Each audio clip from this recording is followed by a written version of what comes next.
Well, all right. Good morning, family. Shabbat shalom to a lot of you. I want to say thank you for hanging out with us today.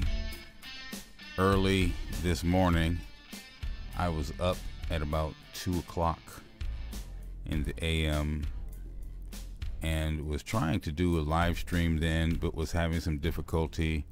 If you had seen portions of that video, you would have seen that it was starting and stopping and stopping and starting. And so what I did was I went back, I deleted it, both of them. We were streaming live, actually, both to Facebook and to YouTube, and decided to take them both down and to start over, basically. And so here we are this morning, doing it all over again. That track you hear in the background is something I did a few years back called Too Hard, which will be available shortly.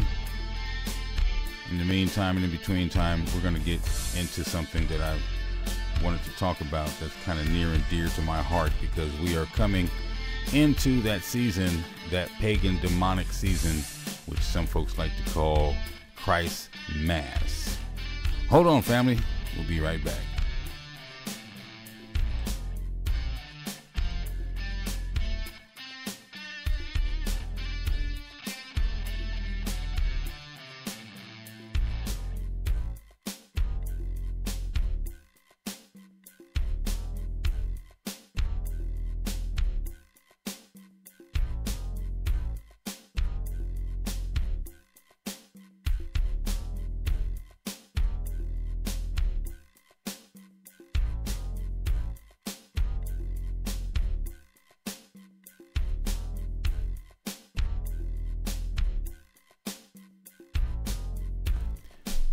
Okay, so thanks for hanging in there. Let's get right to it, because there's some things that we just want to talk about and go into. Now, you know, as we're coming into this season, that everyone, almost everyone, especially Hebrews, there's almost not a place you can't go and see the Christmas tree in somebody's home, right? I was at my sister's house, let me see, last December when my dad died. I was at my baby sister's house, and I was surprised when I walked in to see the Temple of Baal sitting in the corner. And, you know, because that's exactly what it was. It was the Temple of Baal sitting in the corner. So I, tried to be as gentle as I could and bring that information about the Temple of Baal sitting in the corner. And a lot of people aren't ready to hear this, Mishpachah. They just aren't. I need to adjust this microphone pop filter real quick.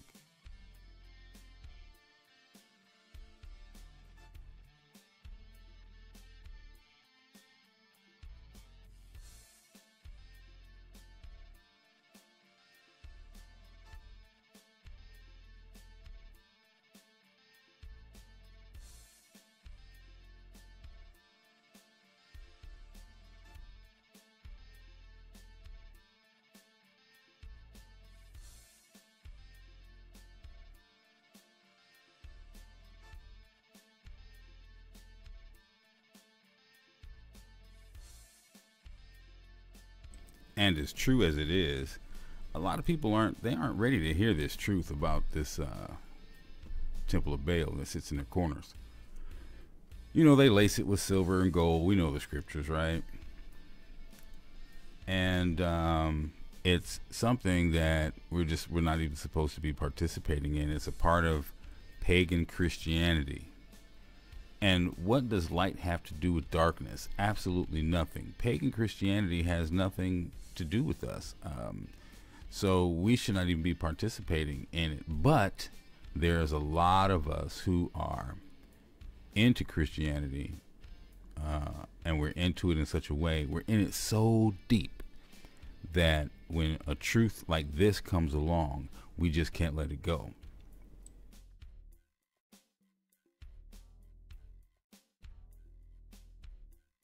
And a lot of our people just can't let it go. they cannot let Christianity go. You could be in front of them with all of the proofs that you need for whatever. They're not going to let it go. It's going to be the root in their lives, the main root in their lives, and they're not going to let it go.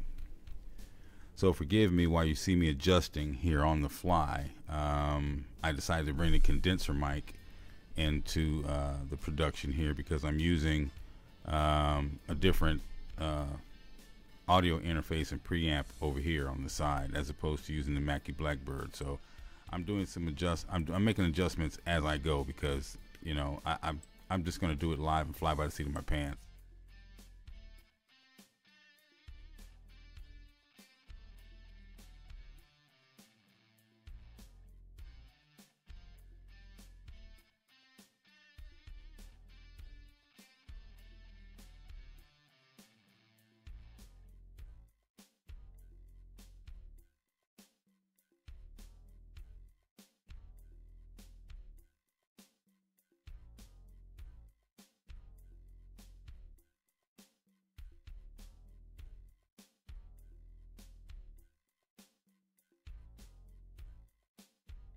There we go. That's much better for me.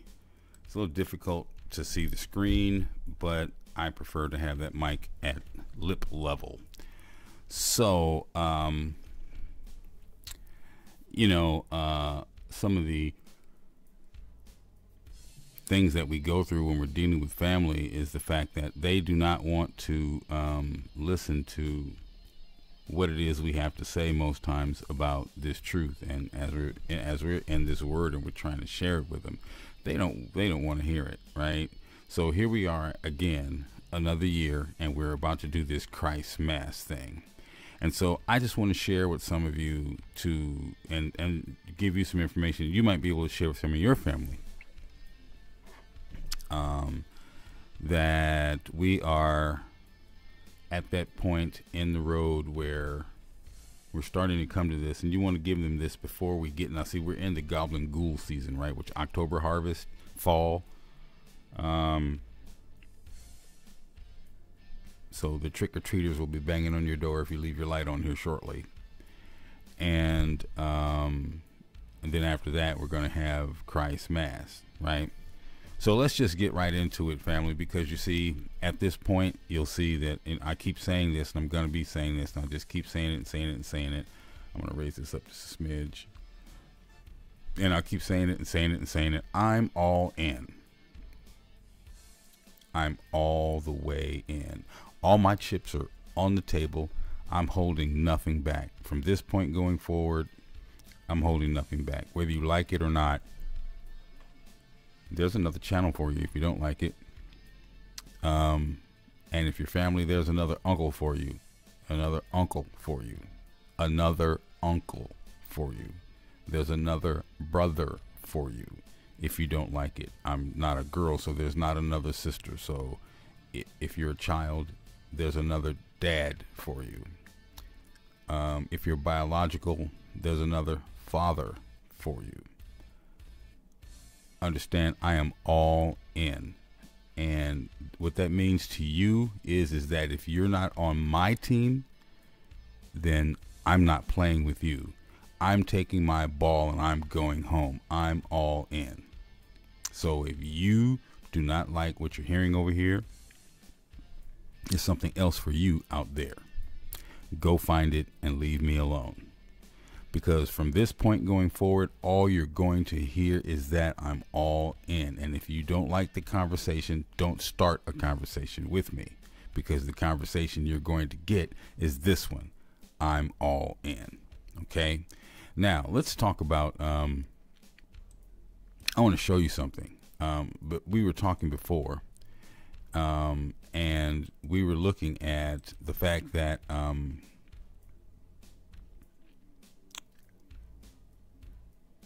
we were looking at the, what was it? The widow's mite. It was the widow's offering. Yeah, in Luke 21:1. Now in Luke 21:1, forgive me, I've got some switches down here I need to hit so you can see what I see. Oh, wrong one. Oh, here we go. In Luke 21:1, what we were looking at was this widow. This widow and her little mite, or her 2 half pennies or whatever they were, she was putting in with the rest of the rich men who were casting their gifts into the treasury. Now this is not, this was not the biblical tithe. Okay. So what we're talking about here is not a biblical tithe.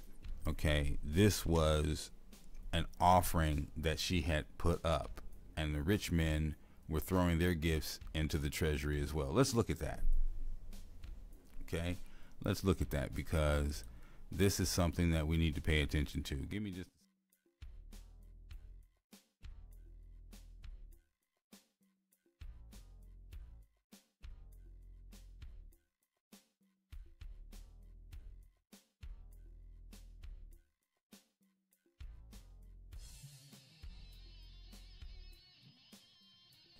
So, you know, as she's throwing her gifts into the treasury, they're throwing their gifts into the treasury, and what it looks like is that they're doing it in such a way as to make themselves look good in front of the rest of the congregation by the amount that they were throwing in. You know, the scriptures tell us not to do our alms before men, but to do what we do secretly, so that we can receive what we receive from the Father openly. That we're supposed to go into our closets and do what we do before him secretly, so he can reward us openly. Now, these rich men were casting their big money, their big dollars. And how many times have you seen this, Mishpachah, when you go into these churches, these houses of worship, as they're so called, that they throw. Okay, so I have $100 bill in my hand, and rather than me folding it up and slipping it into the plate, or putting it into an envelope and slipping it into the plate, I'm going to hold it up and wave it around so everybody can see this $100 bill in my hand that I'm putting in the plate. Like, ooh, he's putting in so much. He's putting in $100. Okay, well, it was kind of like that. And here we have Yahushai sitting there watching this fiasco go on in the synagogue. And he looked up and he saw the rich men casting their gifts into the treasury. Now, how could he tell they were rich? They were dressed like it. They probably also saw them dropping in multiple shekels or whatever. But making it obvious, making it so obvious that it was theirs that they were putting in. And he also saw a certain poor widow casting in thither 2 mites. Okay, now the widow, these 2 mites, is probably all she had. Okay, and more than likely, as the scripture says, it was all she had. Okay, and he saw a certain poor widow casting in thither, casting in there. Thither is there, 2 mites. Okay, and he said, of a truth I say unto you, that this poor widow has cast in more than they all. For all these have their abundance. All these have of their abundance cast in unto the offerings of Yahweh. But she of her penury, or she was so poor, of her lack, has cast in all the living that she had. In other words, her living, that's her wages.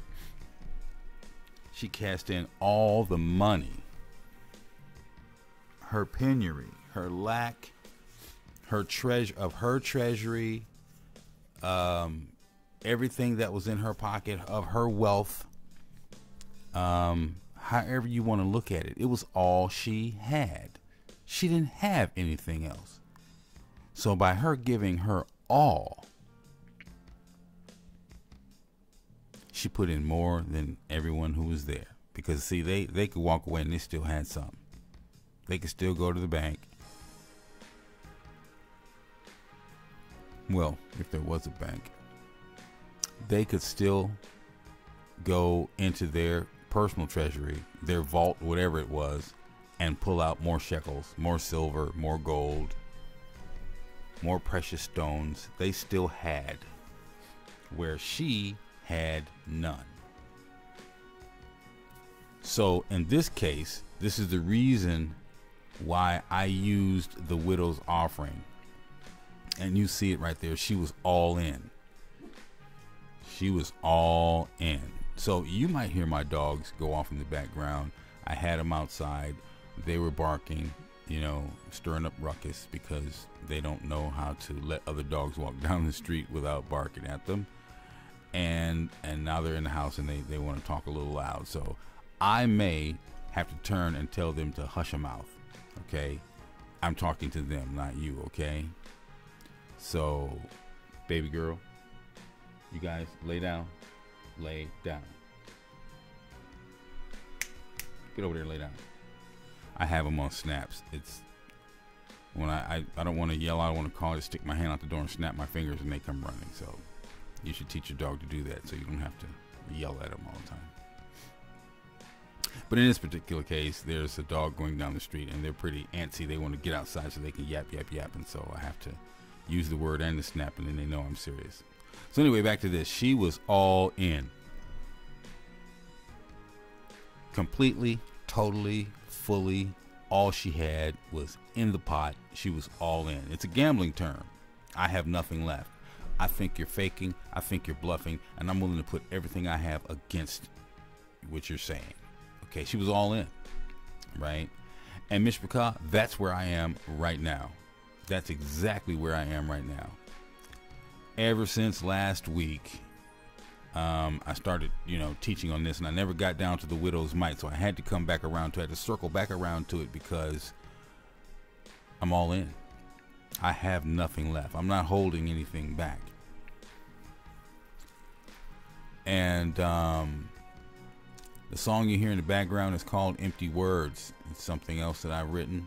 You're gonna hear me playing my music in the background, guys. I'm not gonna use anything that Facebook or YouTube could tell me that because of fair use policies, there might be an issue with me having, using somebody's other information, because the federal law, allows for us to use portions of other people's stuff. So you might see me use a picture here or a piece of a video there, because I'm not trying to infringe on anyone's copyright. I have to put this up as fair use. There's a certain amount of this that I can use. But when I get over to Facebook and I'm using music, they always want to shut the site down and send me evil little warnings because I'm just using portions, but they're saying you're using somebody else's stuff, and so you have to, we're going to mute your site. So rather than having them mute my site, they can't mute my site for a picture that you see. They can't mute the site for a piece of a video that you see. But they're really out there trying to protect other musicians and people who have their music out their way because of piracy and things like that. So we'll just use my material in the background and we'll just forget about that. So just understand that you may see portions of some other material here, and I'm just using it for fair use. I'm not trying to infringe on their copyright or make money off of it or whatever. I'm just simply trying to use it as an example when we do use it, so that you guys can see what I see and understand what I'm understanding. So I'm all in. I have nothing else. I'm holding nothing back. And so because of that, the fact that I'm doing it that way, it may cause some people to turn. I can tell you already that there are people who have unsubscribed from the page. Well, that's okay. You can unsubscribe. It wouldn't matter if I'm over here all by myself. When people come and they look and they don't like what they hear, they don't like what they see, and they go away. That's okay. I'm still going to do what the Most High Father God of Israel wants me to do. Okay, I'm going to do it whether you like it or not, right? You don't have to view the page. You don't have to stay on the page. But if you are on the page and you're with me, I want to thank you. There are individuals that are over on the Facebook side that I want to pay homage to, because these individuals who are on the Facebook side that are actually hanging with me, I'm trying to convince the majority of them to come over here on the YouTube side and hang with us when we go live also. I get hits from different people who want to talk to me about different things, and I do my very best to be diligent and answer you when you reach out to me and give you the best answers that I can. Calvin, Mr. Calvin. I'm just going to use you guys as first names. I'm not going to give up your full name because it doesn't matter. I don't want anybody to be raiding your page or going after you. But Calvin, thank you for reaching out to me and for your questions. And I do my very best, my due diligence, to give you those answers and to encourage you, Ak, you know, and to let you know that you are Mishpachah, right? And I'm going to always look at you that way now that you've reached out to me, Ak, okay? My brother Amos, who's over in Kenya, thank you for reaching out to me, and you know, I hope that you've gotten your answer from Rabbi. If you have not, you can continue to reach out to me. I will do my very best, my best diligence, to give you the answers that you need. There's a woman that I love, who's become so special to me, and she's been on my team for, oh wow, we're going on 5 years now, Katrina. And we met in the most unusual way, and she's become near and dear to my heart. She has been for some years. If I was close enough to her, I would scoop her up, kiss her, and marry her, because she's that kind.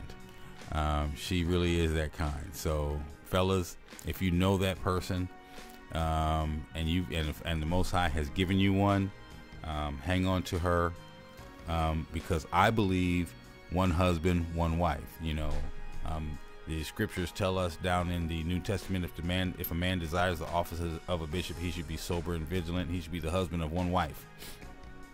I believe that. Now, there are other individuals out there who believe in the what did Rabbi call it, lemurial marriage, or something along those lines, where you have multiple wives. I don't know anything about that, so I can't speak to that. But I can tell you this, that, you know, one girl works for me. One girl works very well for me. I have difficulty enough keeping one happy. I don't think I'm that guy that can keep multiples happy. I'm that guy that I want to spend my attention and my time with just one. And, you know, I'm not living in those days where you had to have Leah and Rachel or multiple wives. You know, I'm not that guy. I'm not that guy. So, I don't know why I went into that because of Katrina, but okay, you know, she's the bomb to me. You know, she really is. So, and I've been flying solo for a long time, and I believe that in order for me to do the work that I need to do on this level, as I have been, you know, for a number of years, I've been solo because I haven't found that woman that could stand with me in this. You know, when I come home every day, I have a few things that go on in my life. My music, which you hear in the background, and I have multiple instruments around me, and they always will be and always have been. I study every day, I read every day, and I'm at the point now where I'm making these videos every day. So that's going to be difficult for a woman to get with, unless she partners with you, catches that vision, and is a part of that, you know, because I'm so all in, I have nothing else to give. If you get in with me on this level, I'll find time to give you all the adoration that you need, but this is what I do, and I'm not going to stop. So this train is already rolling. If you don't get on it, then you just get left, you know. So I'm not going to stop doing what I'm doing to go out and find a wife. In other words, stop doing this to go find a wife. I'll find her as I go. Okay, and I'm older now, and there's things that I'm doing that I don't do anymore when I was a youngster. And I'm not old, but I'm older, and I'm mature, you know. And so even though I may still go and participate and make my money in like a club situation, I've been asked to go and play, you know, religious functions. I don't do that anymore. I do still play religious functions, but I don't play for pay at religious functions. When I was younger, I did, but I haven't done so in many years. So if someone asked me that we're doing a benefit for homeless, you know, would you come and you play with us? Yes, I'll play with you. We got one night over here at Billy Bob's Casino, and we want to shake it up. You know, you're going to pay me, and you're going to pay me well. That's work. If you ask me to come out of my comfort zone and go get down in that mud with you, you're going to pay me. You know, and I'm not going to say no, because I might be there that night when that one person who decided that they wanted to take their life happens to encounter me, and I just happen to be the one person in the crowd that the Father brings them to for one more chance to hear the word. And so I go places where other people won't go, because that's the crowd. That's where the harvest is. You know, you've got to go in the hedges and the highways and byways. If they're not going to come to where you are, you got to go to where they are. So I'll go down to the park, and I'll look for, melanated individuals and start to talk to them about who they are. So this is what we need to do. So, I'll answer your questions as best I can. So thank you, Brother Amos from Kenya, for reaching out to me. Sister Hazel, I haven't heard from her in a while, and I hope she's okay out there in Hattiesburg. And, we had a conversation. I'm going to tell you guys, I'm real. I'm just a regular dude. I'm a real regular dude, and I don't have anything to hide behind. I'm not a leader of any cults or sects or anything like that. I'm going to be transparent. I have issues going on in my household, just like you have issues going on in your household. I get up and go to work every day, and I have struggles and challenges that I deal with every day, and we all do. I'm just a regular guy. I'm not going to be fake, like I've got it all together, because I don't. Okay, but the difference is that I'm transparent enough to come and tell you what's going on with me. Like my niece just left. I had some issues in the family where my baby girl was sold into a sex trade, and the dutiful uncle that I am, that was my favorite niece. She's always been my baby. She always will be my baby, regardless to however old she gets. When she was born, when she came home, I said, that's baby, that's my baby. And I've always called her baby. That was my baby. And so here's 18 years later. Well, let me see. 16 years later, she gets caught up in this situation, and her uncle goes and gets her. And I bring her to my home, and I get her together. She's with me for a week, and I get her together. That's my baby. I was calling her baby the whole time. And what did she see? She saw me get up and go to work every day. She saw me come home, sit down and play my music. She saw me sit down and study. She saw me pull out all the materials that I needed to sit here and make these videos day after day after day after day. This is how I live. This is how I live. I don't have anything else. This is all I have to give. I roller skate. I ride my bike. I walk my dogs. And I have, that little time that I give to that. And I eat raw 3 times a day. I eat raw food 3 times a day. Now, I might cheat a little bit here with a cherry pie and maybe a bag of Doritos, whatever. But I eat a big plate of raw vegetables every day, 3 times a day. I take supplements, and I drink filtered and spring water. I don't drink anything else. I have a food-grade iodine I put into my water, 5 drops every day, and I drink that. That's, this is what she saw. I'm going to tell you, the little girl never ate so good. She never drank so good. I have a 2-gallon mason jar with a spigot on it that I keep full of water. And I'm going to tell you, that little girl kept it empty. You know what that means? That means the water is good. That means the water is good, y'all. When the water is good like that, you can't stay out of it. Okay? So, as a matter of fact, here, let me show it to you. I'm going to show you my mason jar. Okay? And then we're going to continue.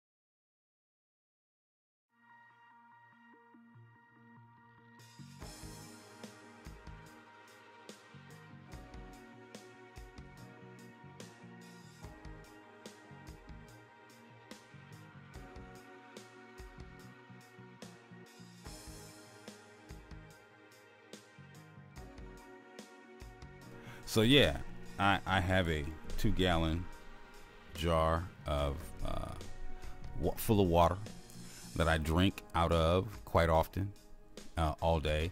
I keep this full, and it's a little It was a ginger ale bottle that I ripped off, and I keep a rubber band and some paper towels on it because I freeze it and I take it to work with me. And then, you know, especially in the summer when it's hot, I've got cold spring water to drink, cold filtered water to drink. So when I want to make it alkaline, I drop a key lime in it, that jar. And so I do I'm not alkaline vegan or anything like that. I just figured out how to take care of this body. My blood pressure was 220 something over 195 consistently. I was severely overweight for a long time,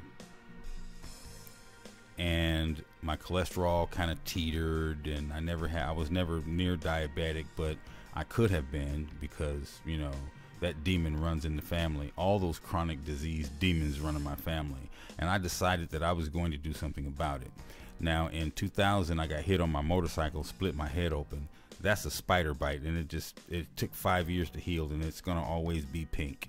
But in the center here, if you can see it, you know, more closely, there's what a former there's a small scar. You can see I got stitched up. I got hit on my motorcycle. Guy blew my helmet off, split my head open, blew out my right elbow, blew out my right knee. You could actually look into the knee. There was a hole like the size of this pop filter across my knee, and you could look in and see all the ligaments and everything. It was gory. And so because I was caught out of bounds, it tried to take me out. Okay. And that's what happens. We can get caught out of bounds, and man, in a heartbeat, in an instant. So you got to be ready, folks. You got to be ready. I believe, had I not been who I was, that the Most High spared my life and did not let them take me, because they came to get me. Okay. So what happened was that because I was out of bounds, I got smacked like that. All right, hold up.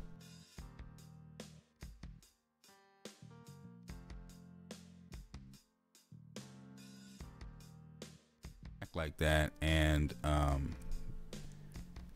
so I was able to recover, and what happened was that I got up to like 350 pounds, about 350 pounds. I was big.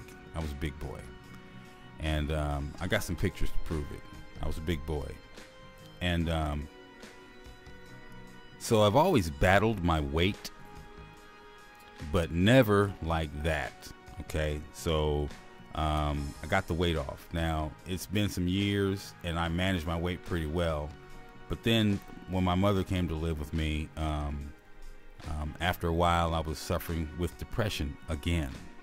And I didn't realize what was going on with me. I just knew that it was a struggle every day to get up. It was a struggle every day to... Now, you can be, you know, I'm in the Word, you know, I'm praying, but my physical daily life was a struggle, because I didn't understand what was happening.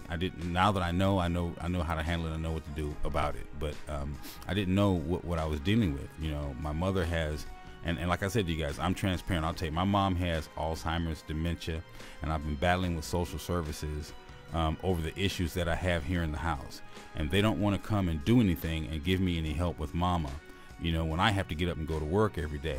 But I come home and the house is full of smoke because mama's left a pot on the stove. I was sitting here doing a video, you guys, and it's I forget which one it was, but I was sitting here with you guys online doing a video, and I had just finished, and I turned around, I smelled smoke, and I'm like, where's that smoke coming from? And so mom is coming from behind me, and I'm like, Mama, where's that smoke coming from? She says, I don't know, it's outside. I said, no, that's in the house. I walk into the garage, and she has almost burned up the garage door opener. Okay. Now, I'll tell you, from a child, I was a victim of child abuse at the hands of this woman. Okay.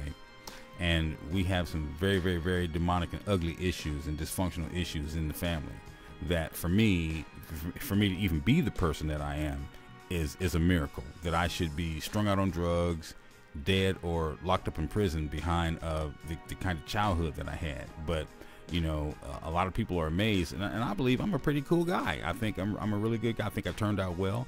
But this is from internal fortitude, not because of the environment that was around me. People say that we're products of our environment, but I believe that some of my environment contributed to my psyche and some of the things that I do and say, but for the most part, it's me. It's the spirit that inhabits this body. And had it not been for the scriptures and the Most High, I would not even be here. And that's who I give the glory to. And I write songs about that. And when you hear my songs, you'll hear that in my songs. And this one here is called Empty Words. And this one is talking about how people will say things to you and the words are just empty.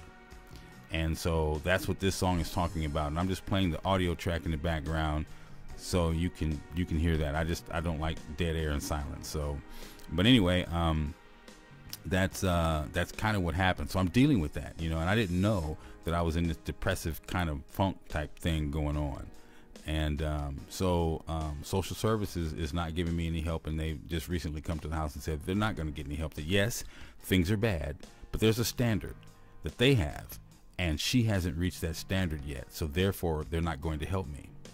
That she has to fail and fail badly. And what that says to me, family, is that my mother has to almost die before they will step up and do anything. Now, see, I can be at work and something can happen, okay, and so I pray that nothing will happen while I'm at work. And so I come home every day, my lunchtime or my breakfast time. I come home every day. I come home and make sure that she gets on the bus and goes to her daycare, which is the senior center. So by the time she gets home before me, there's 30 minutes before I come through the door. So I do this every day. It's the safest thing I can do, because when I leave, she won't get up until 9:30, right? I come through the door at 10 o'clock, in the morning. So there's a half an hour, right? When I came home that day and the pots were on the stove, maybe 15 minutes they had been that way. She had something on the stove, and then the moisture boiled out of the bottom and the pot started to go. Maybe 15 minutes. It was just smoking, but the whole house was full of smoke. It wasn't smoked out bad, but it had that nice little light blue, and you could see it. So I knew, and I walked as soon as I opened the door, I knew. So I went straight to the kitchen, found the pot on the stove, turned it off, and I went and I said, "Hey, Mama, you realize you left a pot on the stove?" And she's confrontational and combative sometimes. No, I didn't. And I'm like, "Well, Mama, look, the house is full of smoke." Now, again, I was a throwaway kid, okay? Thrown away. Victim of child abuse, foster homes, shelter homes, juvenile halls, and finally, the California Youth Authority before it was in the prison system. Okay, now it's in the prison system. So what's on the juvenile record is a prison prior. But I never went to prison, but it's a prison prior because it's now in the prison system. So they do everything, retroactively. They go backwards on stuff. So you don't have to be in there, but if they go to look at your record, then it looks like you have a prison prior. When I never did, because then it wasn't in the prison system. So I have to explain those things like that, and then they'll be telling, yes, but now it is in the prison system. So therefore, no, you're not going to use that on me. And fair judges won't even allow them.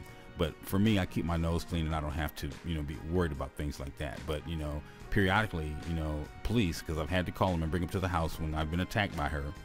I'm transparent. I'll tell you everything. Okay. And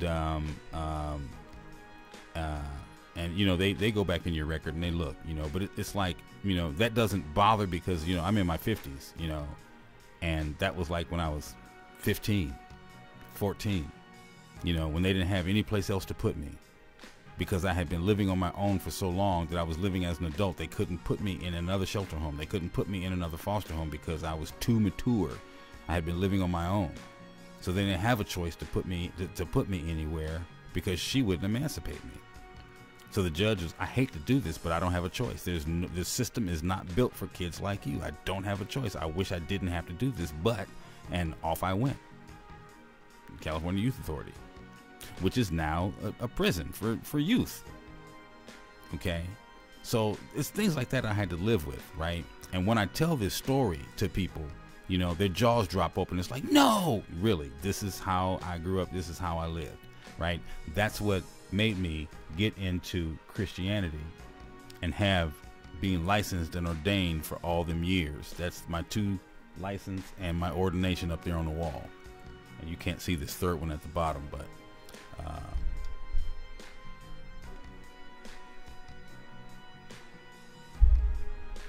so yeah.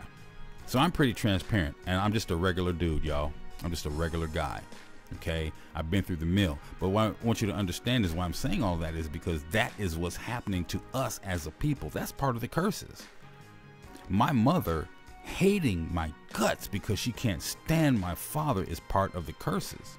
Well, my dad is dead now, so when I'm being treated like crap, the question is now, okay, so is it me or is it him?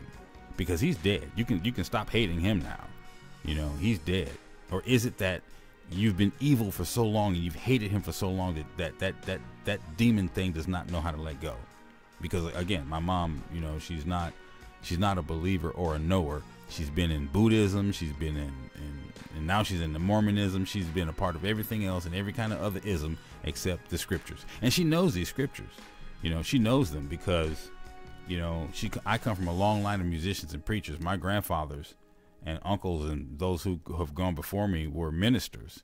Now, whether they were the right kind of ministers or not, I don't know. But I know that she's never had a real right relationship. She's never had a burning bush type relationship or confrontation or even knowing the Most High. She's never had a Gideon type moment, you know, hiding in the wine press when you get called. She's never had a spiritual spanking. I've had those moments. Okay, I've been praying and the room filled up and I was too afraid to lift my eyes because I knew I was not alone and no one came in the room. It was just me in there praying, and I felt them when they arrived, all of them, because the pressure built up in the room so bad that I felt like I was pressed, you know, and all I could do was just dig in deeper. I was praying so hard I started sweating, you know. And I knew I was not worthy. And I kept saying, I'm not worthy. I'm not worthy to look upon you. I'm not worthy. I know I'm not. So that being said, let's move on into, and you guys forgive me. You know, I'm all in. This is real. This is real. If you're not having challenges in your life, if you can't feel this, then you're not doing it right. If you can't feel this, if this is not real for you, then something's wrong with you. Okay, I don't have anything else. I've never had anything else. The first time I remember being broken was I was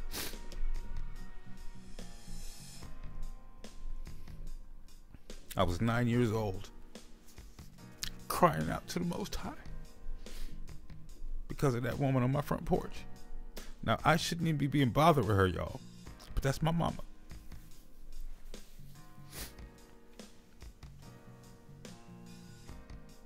And the hard part is,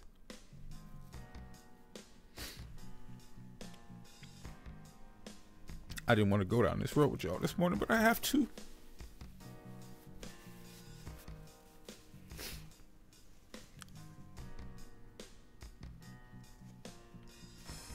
The hard part is I'm being told to throw her away.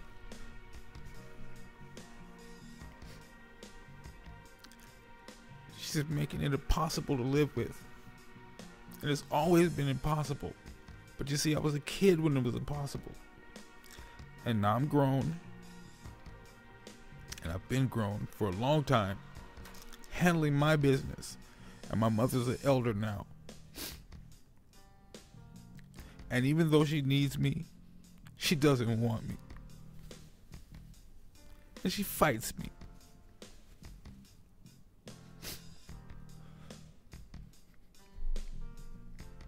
Constantly. And even now attacks me. Just like it was when I was a kid. And I've always wanted a relationship with my mom. Always. I've never not wanted one.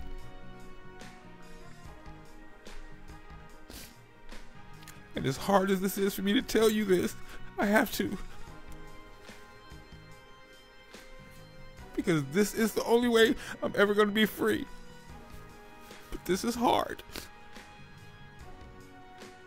And for any of you who think that I'm a punk sitting here because of my emotions, I'll meet your ass in the parking lot and I'll show you how much punk I got in me, okay?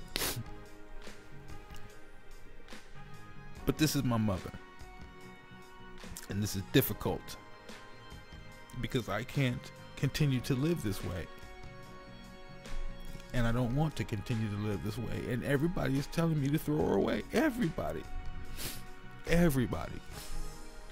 Social services says you're going to have to let her fall. You're going to have to let her fail. And she's got to fail hard. And then we'll come and we'll take over. I don't want to come through the door and find my mother laying on the floor because she can't fall one more time. She won't live. I don't want to come through the door and find the house burnt down because she forgot something on the stove. And as difficult as it is to do it, and this is what I've been struggling with, y'all. I've been struggling with this because I might have to do it. For her safety and mine, I might have to do it. I don't want to. Because I feel like I failed my mother.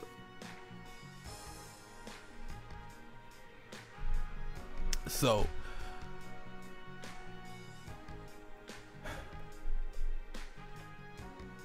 and this is because I have a heart and I'm not heartless. And the Most High God lives in me. And my scriptures tell me if I want to have lived the days on this planet, I need to honor my mother and my father. Well, my dad is gone now, but my mom is still living. And I feel like if I do this, what they're asking me to do, that I'm not honoring her. But then on the other hand, I feel like I am honoring her if I do it. But then again, I don't get that time with her.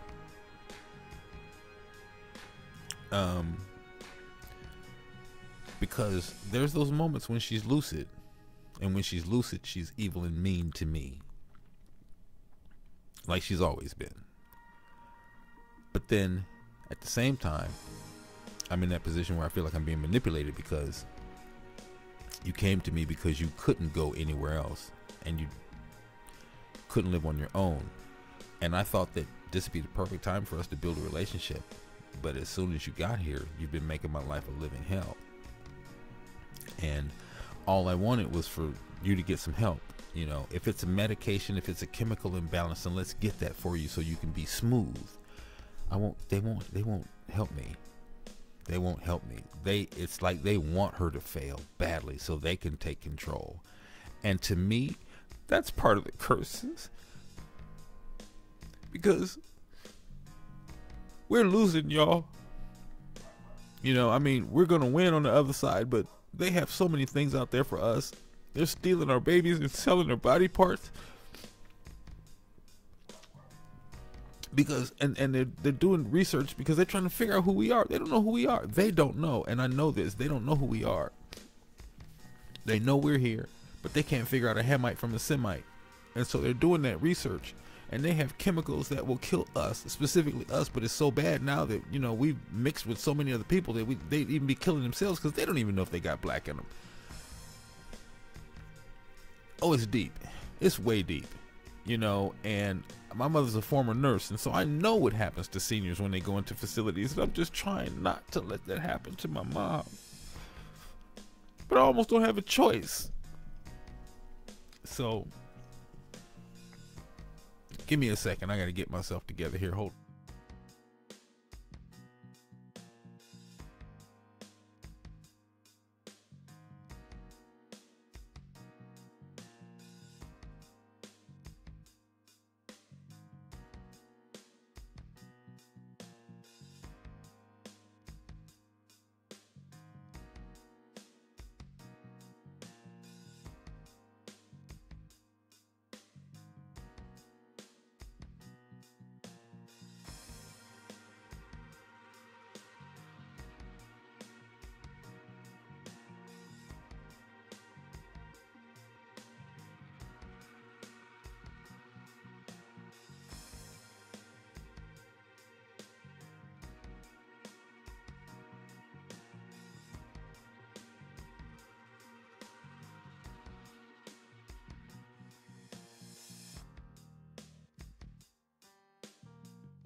All right, so let's get down to business here if we can.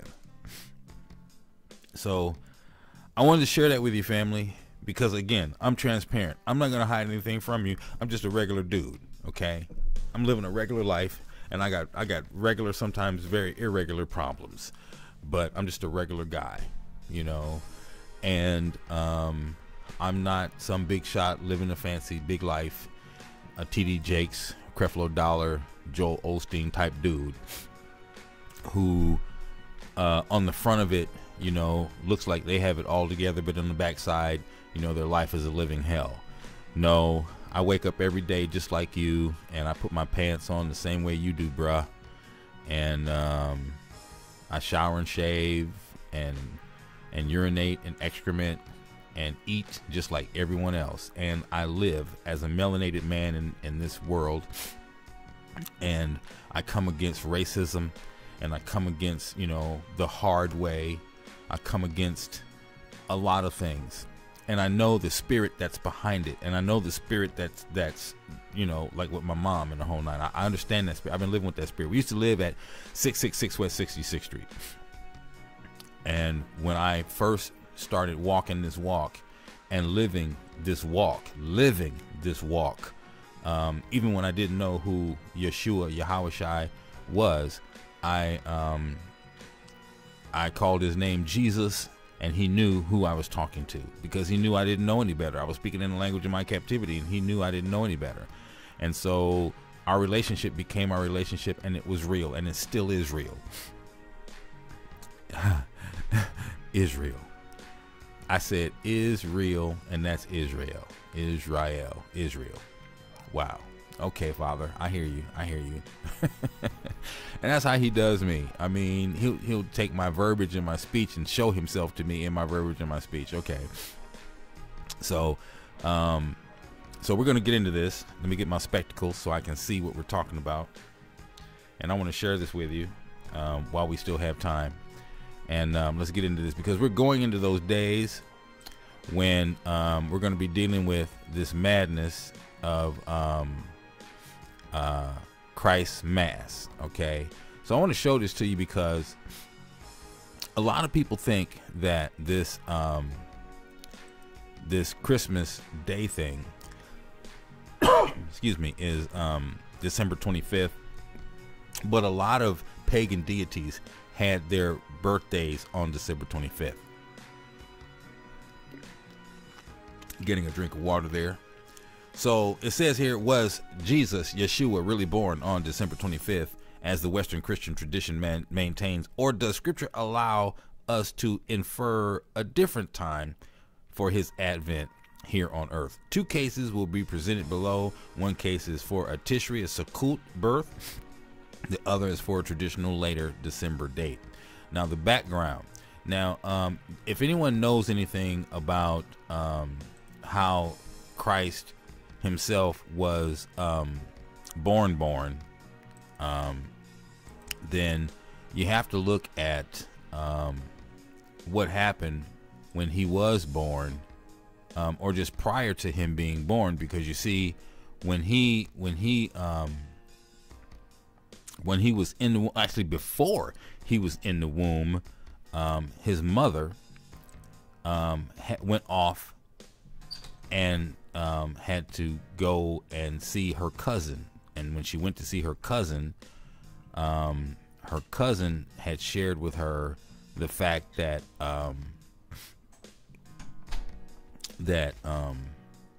she had a situation in her own womb when her baby leapt, because the mother of the Christ was coming to visit her.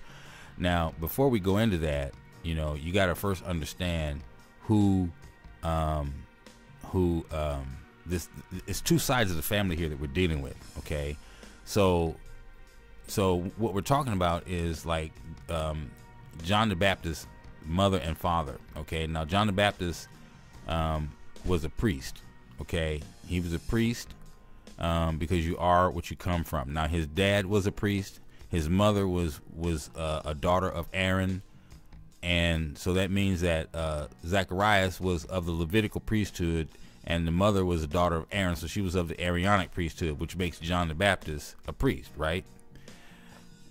So that's where the priest side comes from. But it was in those days, Luke 1:5, there was in the days of Herod, the king of Judea, a certain priest named Zacharias, of the course of Abiah. This is what we're dealing with, the course of Abiah. Okay, so when you want to nail down when Christ was born, you got to look at what was going on in his world at the time prior to his birth. The course of Abiah is a thing that priests do, and it's at a particular time of year when it occurs. Okay, so if Zacharias is in the temple doing the temple duties during the course of Abiah, that's what gives you your indication of what time of year it was, so you'll know when his son was born, he was during the course of Abiah. When his son was conceived, it was during the course of Abiah. Let's look at this, okay? And his wife was of the daughters of Aaron, and her name was Elizabeth, Luke 1:6. And they were both righteous before Yahuwah, walking in all the commandments and ordinances of the Most High Power, and they were blameless. Right? That means that no one could look at them and say that they were doing anything that was outside of the commandments, because they kept the law and the Torah. All right. What is the law? The law is the first 5 books of Moses. What is the Torah? Everything up until Malachi, the prophets. That's the law and the prophets. The same thing Abraham told a rich man. We've done this before when Lazarus was laying in the bosom of Abraham, or he was in the presence and the good graces of Abraham, when they both woke up on the other side and they were out of this world. The rich man said unto Lazarus, still trying to lord his power over him, send him over here with water on his finger, because I'm thirsty and tormented in this flame. Okay, send him back to tell my brothers. And Abraham said, your brothers have the law and the prophets. If they won't believe the law and the prophets, which they have, then why would they believe a dead man who came back from the dead? Okay, the law and the prophets. This is what they were. That's why they were blameless before Yahuwah, is because they kept the commandments and the ordinances. Okay, they had no child because Elizabeth was barren, and they were both now well stricken in years. Now, unless you read a commentary, I don't know how well stricken they were, but they were obviously old. Okay, and it came to pass in Luke 1:8 that while he executed the priest's office before Yahuwah in the order of his course. What was the course? Abiah. Okay, 1:9, according to the custom of the priest's office, his lot or his job was to burn incense when he went into the temple of the Most High. Okay, so he was the one who swung the incense. Now you go into these Lutheran churches and these Episcopal churches and these Catholic churches, and you see that guy who calls himself a priest walking around swinging his little silver ball or his little gold ball with smoke coming out of it. He's burning incense in the temple. That's what he's doing. That's what they're emulating right here. That's what you see when you watch them on TV and they're singing in Latin, not Hebrew, but they're singing in Latin. Amen, amen, amen, ha, amen, amen, amen, ha. And you're swinging this little thing at the end of a chain, and you see the smoke coming out of it. This is what Zacharias was doing. He burned incense in the temple, while other priests were probably saying prayers and doing everything. He was in there burning incense. Now, that was his job, and the whole multitude of the people were praying without at the time of the incense. Okay, without simply means outside, because they can't go into the temple. Only the priest can go into the temple. So when you see without, the word without, this is the King's Good English. So you have to understand with the way that they're using the King's Good English. The people were praying without. They weren't praying within. They were praying without. They were outside of the temple at the time of the incense. And there appeared unto him, unto who? Zacharias, a messenger of Yahuwah, standing on the right side of the altar of incense. Now he's the only one that's supposed to be in the temple. There's supposed to be no one else in there, right? So he comes, swinging around the left side, swinging his little scepter with or whatever they call that thing with the incense in it. And when Zacharias saw him, he was troubled, and fear fell upon him. Okay, you're in there alone. All of a sudden you turn around and there's a dude standing there 7 foot tall or whatever, and he's big and he's powerful. You could tell he's not supposed to be in there. This is and the messenger, the angel, said unto him, fear not. First thing he said was fear not, because of course he was scared, right? This is a big person full of power, and I'm gonna tell you, when they come around, you can feel the juice on them. I was praying and they was in the room. You can feel the juice. You can feel the juice. We don't have that kind of juice here, y'all. It's a whole different juice when they come in the room. Okay. And when they came in the room with me, the room was full and the juice was on. It was powerful. I felt the juice. I knew what it was, and I knew I can't even explain it to you. I knew I couldn't open my eyes and look. I knew I was not worthy. I was not worthy, you know. And I was way more, you know, I was young and down, you know, in the streets doing street ministry. I mean, I was not worthy. I would not look up. I would not open my eyes. And I kept saying, I know you're there. I know you're there. I know you're here. I thank you. I love you. Thank you. I love you. But I'm not worthy to look at you. It's not, you know, maybe when I get out of this body, but not right now. I'm not worthy. I'm not worthy. And I couldn't look, you know, as much as I wanted to, I couldn't, because I knew I wasn't worthy. And until you have that kind of a situation, until you get there, you're not going to understand what I'm talking about. Okay. But if you ever have that kind of an encounter, you'll know. You can feel the juice. The power is there. So Zacharias is in the temple and he's looking this dude in the face. So that tells you that Zacharias was very on inside the temple, right? That he could look this messenger in the face. I couldn't be Zacharias. I would have been like Daniel. I would have fell out on my face. Oh! And they would have had to pick me up and sit me on all fours like Daniel, because Daniel straight fainted. He passed out. He went out like a girl, right? But he was as a prophet, he was dead on. But you know, he couldn't stand the juice either. But Zacharias is standing here looking him in the face, and he told Zacharias, "Fear not," because Zacharias got scared when he looked. He knew what he was facing. And the messenger said to him, "Fear not, Zacharias, for thy prayer is heard, and thy wife Elizabeth shall bear thee a son, and you shall call his name John. And you shall have joy and gladness, and many shall rejoice at his birth." Because John is being born, people are going to be happy that John is born. And he shall be great in the sight of the Most High, and shall drink neither wine nor strong drink, and he shall be filled with the Holy Spirit. Not the Holy Ghost, not Casper Ghost, you know. But even while he's in his mother's womb, he's going to feel the juice of the Spirit of the Most High God, the Holy Spirit. And many of the children of Israel shall turn to the Lord their high power because of John the Baptist. Okay, they're going to turn to the Lord their God. This is for the people who don't understand how we flip the words around, because we don't want to use the pagan terms of them, because sometimes it's Baal and Baal and all of that stuff, and we don't want to give them power. We don't want to give them adorance. We don't want to adore them at all. Luke 17, and he shall go before him in the spirit and in the power of Elias, and turn the hearts of the fathers to the children, and the disobedient to the wisdom of the just, and to make ready and to prepare the people for the Most High, or for Yahweh. Okay. And Zacharias said unto the angel, "How am I going to know this? I'm an old man. My wife is well stricken in years." Now, see, he's you know, listen, when they're in front of you and they're talking to you, the last thing you want to do is get smart with them, right? And that's what Zacharias did. You know, he's like, "Man, I'm old. What are you talking about? I'm old. How am I going to know this? I'm old. My wife is old." And the angel looked at him. He said, "Okay, first of all, let me tell you who I am. I am Gabriel, that stands in the presence of Yahuwah, right?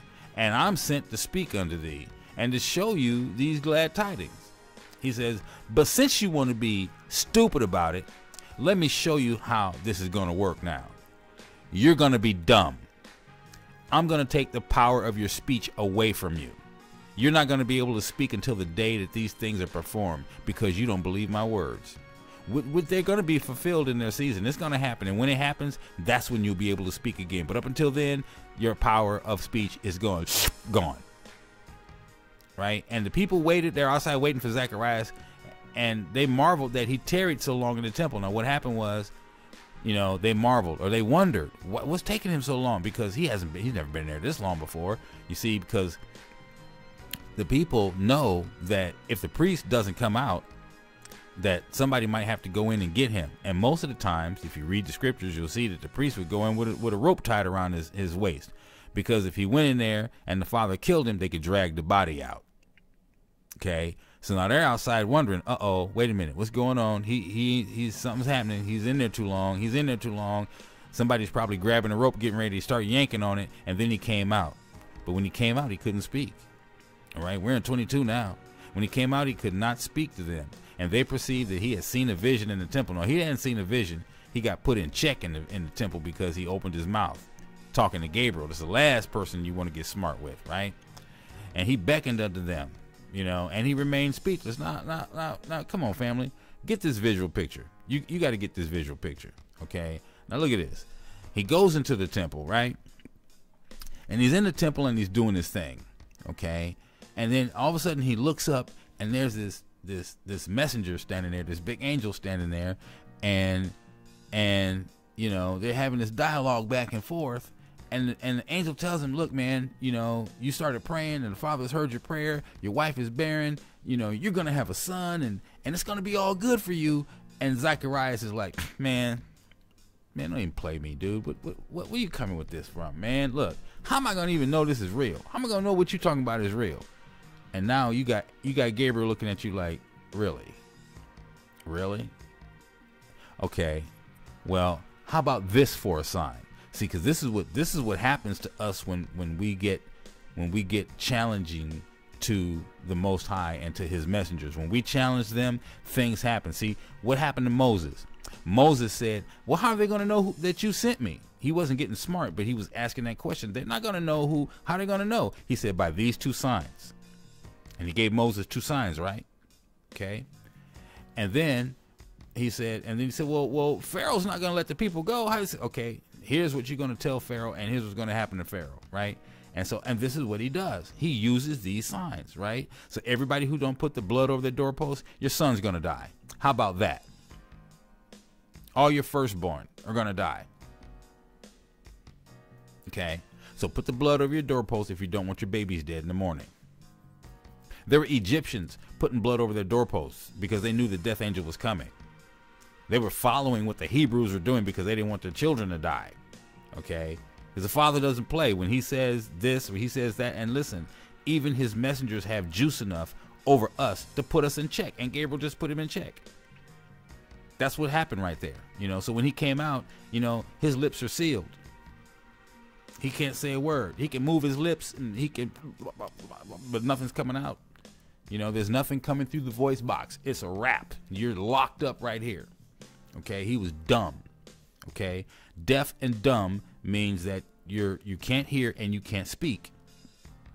You ever hear a person who doesn't speak? Listen to a person who has no hearing, and they have no hearing from birth, and they're trying to talk to you, and it has a very, very distinct sound because they can't hear. You have vibrations that's going on in your neck and in your head of the bone that you can hear yourself when you speak. They've never heard themselves because their voice box is not working, or their tongue, whatever it is not working, so they don't even know how to voice and sound those words. There's a lot going on right here between your ears and your larynx that you don't even realize. Okay, he was locked up, shut up. His whole face was put on lock, right? So he's out there like trying to motion with his hands and beckon to him and say, look, I can't talk. Look, I'm, you know, and so, you know, whether he had to write it down and say the angel came and told me whatever he had to do, he had to let them know that this is not going to work until John the Baptist is born. And he probably had a scribe have to write it out and had to write it down for a scribe to read it to him, because not everybody was literate in those days. Okay, and we say literate, and the word is learned, and then the most pious of us will say learned. They were not learned. Idiot is just learned. It's a word. It's just learned. You're not learned. You know, it's like I listen to people say beloved. I'm like, this is not in, 1600s. No one speaks like that. Beloved. Just say beloved, because that's what it is in American English. It's beloved. It's not beloved. I heard someone the other day talking about a paradigm. And I'm like, see, because I'm older, I know what the word is. It's not a paradigm. It's a paradigm. So a lot of people will try to change words and meanings and things, So why don't you go change gay? Okay, because what does gay mean? Gay means happy, right? Gay doesn't mean, hey now, I like my peanut butter pack. That's not what gay means. That's the term they gave gay. Gay, the word G-A-Y, just means happy. Like when you're in high school, you join the choir, or in church you join the choir or the chorus, right? When my mother was in high school, it was called the Glee Club. So you have a TV show called Glee. And what do? They sing. What is that? A choir. It's not rocket science, y'all. Okay. So anyway, he comes out and he's unable to speak to him because the angels already told him that, you know, your speech is going to be locked up because of your unbelief. Okay. And in 23, it came to pass that as soon as those days of his ministration were accomplished, he departed to his own house. What ministration? The course of Abia. That's what he was on. When that was done, he went to his own house. And after those days, his wife Elizabeth conceived. Okay. What does that mean? That means he went home and he got busy. You know, he was excited and he got down with his wife and she got pregnant. And when she realized she was pregnant, she hid herself for 5 months. In other words, she didn't just stay in the house. There was things that women did. They go to the market. They do whatever. But she dressed herself in such a way as to where no one knew she was pregnant until her 6th month. Well, it's hard to hide your 6-month pregnancy when your belly's poking out there really, really big, right? And when she hid herself, now she's at the point where everybody knows she's pregnant. And then she says, thus hath the Most High dealt with me in the days wherein he looked on me to take away my reproach among men. In other words, now it's visible to everyone that in my old years, I am with child. Okay. Now the birth of Yeshua, the birth of Yeshua is foretold. Now in Luke 1:26, it's the 6th month now. Okay. You see this? It's the 6th month now. And the angel Gabriel is back. He's back, and he was sent from the Most High unto the city of Galilee, and to a city of Galilee named Nazareth. So Gabriel is back. Same Gabriel that put the lock on the jaws of the priest and made his wife pregnant. He went to see a virgin who was espoused or betrothed to a man whose name was Joseph of the house of David, and the virgin's name was Mary. Okay. The angel came into her and said, "Hail Mary," not the Tupac Hail Mary, you know, and not the Catholic Church Hail Mary either. But he said, "Thou art highly favored, for the Most High is with thee. Blessed are you among all women." And when she saw him, she was troubled at his saying, and cast in her mind, what manner of salutation is this? Because nobody comes in saying, "Hail to me." Who am I? You come say, "Hail to me." What's this all about? And then he said unto her, "Fear not, Mary, for thou hast found favor with Yahuwah. And behold, thou shalt conceive in thy womb, and bring forth a son, and shall call his name Yeshua. And he shall be great, and shall be called the Son of the Highest. And the Most High Power shall give him the throne of his father David." Right? "And he shall reign over the house of Jacob forever, and his kingdom, and to his kingdom there shall be no end." Right? And then Mary says, "Okay, and how's that supposed to happen, since I have not even been with a man?" Okay, so I'm gonna leave it right there, because I want to show you this. Okay, so first of all, let's go back, because I want you to see this first. Okay, so Zacharias is a priest, right? He's in the temple doing his thing during the course of Abia, and his wife, he's a Levitical priest, and his wife is of the daughters of Aaron. She's of the Aaronic priesthood, which makes her son John a priest, right? Now we go down here and we see Yeshua, and we look at his dad. His dad is Joseph, who is of the house of David, and his mother is Mary, and Mary is also of the house of David, because Joseph could not marry anyone who was out of his line. He had to marry in his line. So if he's of the house of David, what is David? That's the king line. He's of the house of David. She's of the house of David. That's where Christ gets his kingship from. Where does he get his priestship from? He gets it from Zacharias and his wife. Zachariah is a Levitical priest. His wife is of the Aaronic priesthood, the priesthood. So he's got the priesthood and the kingship all locked up in him when he's born. Okay. Now we go down here and we see that Mary goes off in those days, and she jumps off to the hill country with haste into the city of Judah, okay, and entered into the house of Zacharias and saluted Elizabeth, okay. And it came to pass that when Elizabeth heard the salutation of Mary, that the baby, John the Baptist, leapt in her womb. He did a somersault. Why did John the Baptist do a somersault when Mary came in the room? Because Mary came in the room with the Messiah in her womb. Okay? So John the Baptist and Christ are only 6 months apart. Are you getting this? It's right here in front of you. Right? Because all you have to do is go over here and look at the course of Abia. Let's do that. Let's go look at the course of Abia. Give me a second. I got to get over to it because I've got some other things going on down in here. So let's look at the course of Abia. Okay.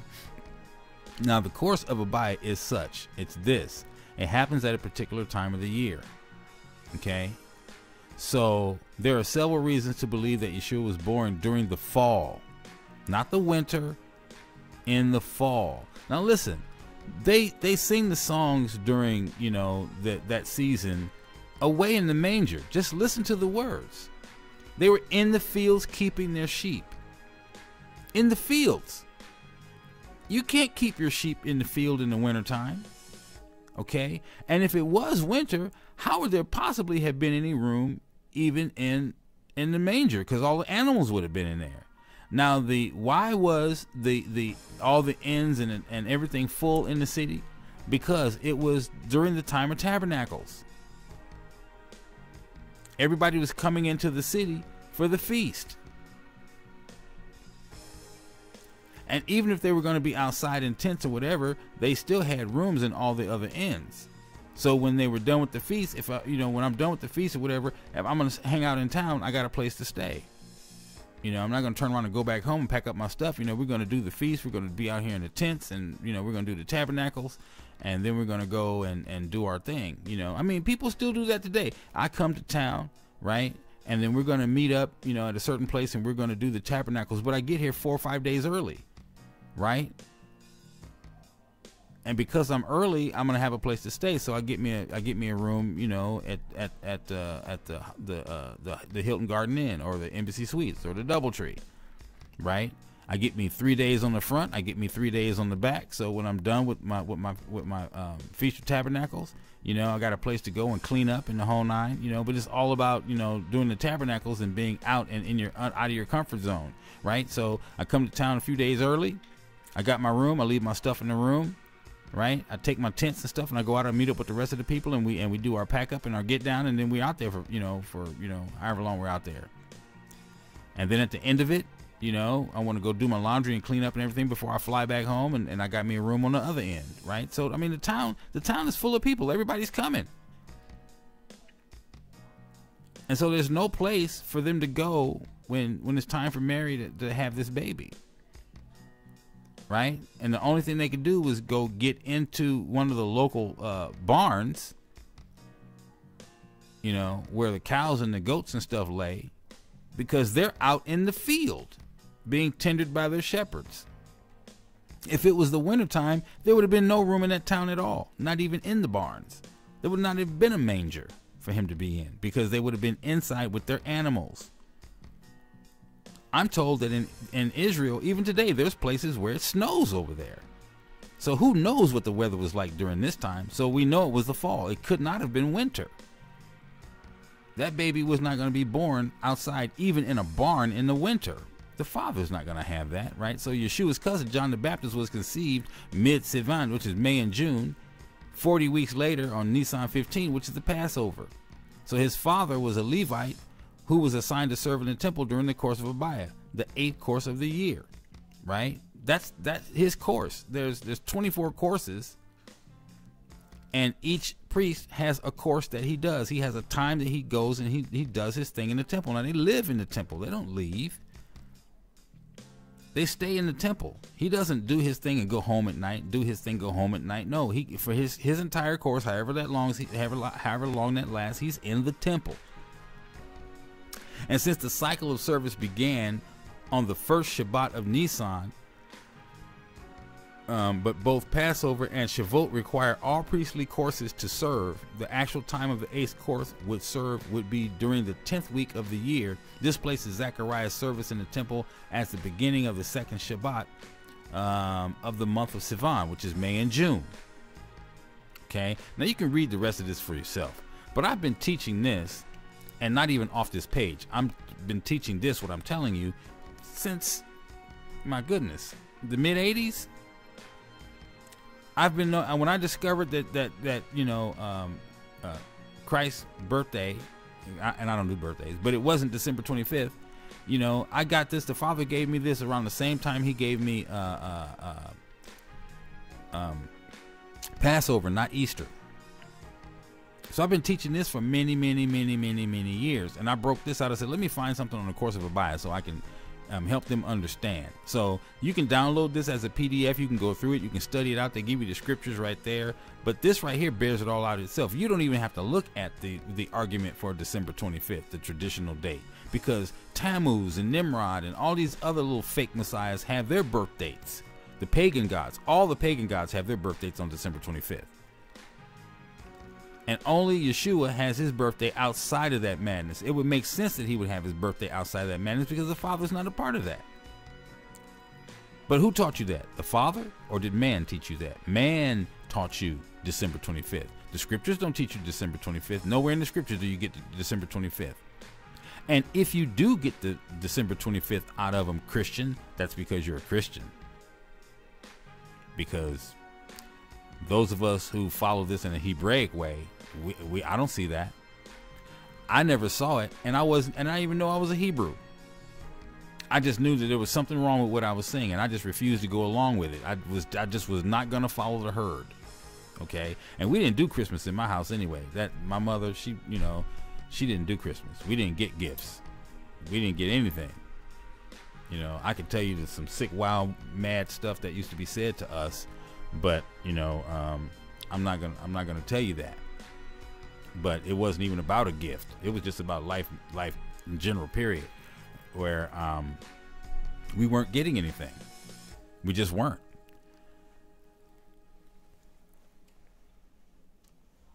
The only time Easter happened in the house, or for us in the land, I'll say in the land for us, any time Easter happened is if my grandparents came around and did something like bought us new clothes, and we got new shoes and things like that. When everybody was wearing new clothes and going to church on Easter, but we didn't. We didn't get new clothes. We wore the same thing. We got laughed at. We got teased. But we didn't. Christmas came around. Everybody got toys and the whole night. We didn't. We got laughed at. We got teased. So I figured out every year how to make my regular old bike look like a new bike. It's called spray paint. Tear it down, sand it down, put it back together, spray paint it with a new coat of paint, and bam, new bike. I was taught how to take the rust off my handlebars with steel wool. We didn't get things. We never ever got things. And as I got older, it got worse, to the point where I had to start fending for myself. And at 15, that woman left me right where I was standing and went on about her business. I was going to school half a day, was about to graduate midterm, and I had a job, so you can take care of yourself. N-word. She bounced. So it was someone who said there was a teenager living on his own and turned me into the county, and they came and got me. And next thing you know, I'm sitting in court, and she won't come and emancipate me. So that's how it was for me. Okay, we didn't have holidays or holy days or whatever you want to call them. I had to learn to fend for myself, and then I had to live through that madness and make it out alive, because California Youth Authority was a rough place. You know, it's where all of the youthful offenders and stuff went. You know, it was like they had you had safe places for kids who were abandoned and things like that. So shelter homes and foster homes. But when you get up to a certain age, they can't send you to a shelter home or foster home anymore, and they don't have any place else for you. So you got to go sit with the big boys.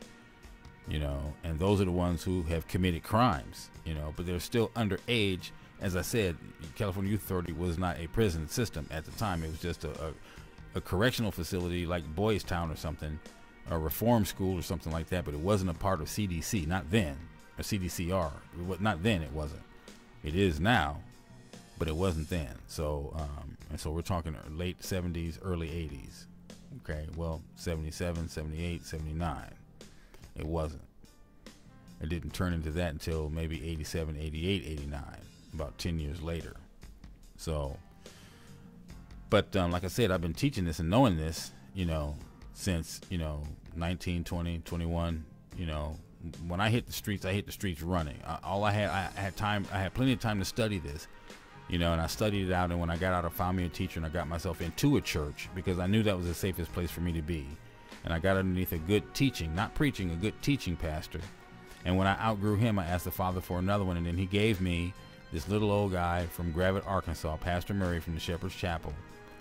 And for the next 20 years, I sat underneath his tutelage, this little old white guy. And he taught me about Hebrews. Okay, so I didn't get it from a camp, but I still wasn't even getting it yet. The Hebrew part wasn't even, I knew we were looking for Hebrews and I understood we were studying Hebrews, but what he didn't do, and what he probably even himself didn't even know, was that I was a Hebrew. And if he did know it, he never spoke about it that way. All he said was that, you know, you leave my black brothers alone, you know, because people would want to come down on us, and he'd be like, they're part of the family. You leave the black brothers alone. And that was another reason why I stayed with him, because I felt safe. You know what I mean? Because I knew that he was teaching me, right? And it wasn't until, you know, a few years back that the Father said, okay, your foundation is great, you know, and then he opened up my mind and I asked the question. And when I asked the question, he knew, see, that's the thing I love about him. He knew the question was coming, but I wasn't ready yet, you know. And when the question came, he was like, you really want to know? Yeah, I want to know. Okay, here you go. Boom. And he dropped it on me. And now I'm all in. I'm all in. I have nothing that I was all in then, but I'm like really all in now. You know, I mean, it's like there's nothing at all to be held back. I'll tell it no matter to whom. Okay. So I said that to say this is that we are who we are, and it's not going to change for us, because this is who we are. This is where we came from. This is the door of no return. They knew when they came to the shores of West Africa who they were coming to get. Okay? They knew who they were coming to get when they looked at us. They knew right here that this is the slave coast that says the kingdom of Judah.